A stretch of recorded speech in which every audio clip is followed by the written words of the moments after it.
Trying to think of what else I was nervous about. I was nervous about just feeling vulnerable with complete strangers. Yeah. It's hard to be vulnerable even with people that you know really well, or at least it's hard for me. But it's something that I crave at the same time.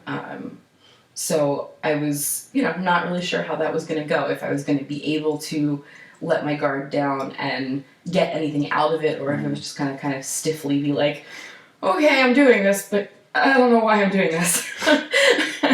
But it was, again, with all of the intro that's done and the clarity that you really don't have to do anything if you don't want to, I was able to relax and felt very comfortable, and it was just a great experience. It was very nurturing and very healing.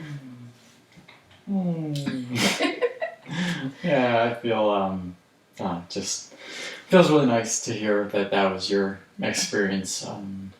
That's been my experience at these as well, when I'm attending, as well as facilitating, and I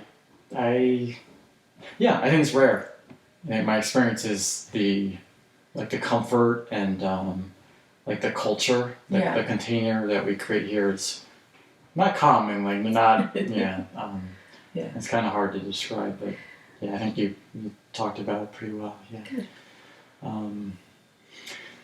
Well, thank you so much, Liz, for sharing your experience. Sure. And for any of you at home, I hope that maybe this helped you feel more comfortable before possibly attending a Platonic Cuddle Party Workshop. Feel free to send me any questions. I'll be like this. You can subscribe to this channel. I think it's in the lower right link.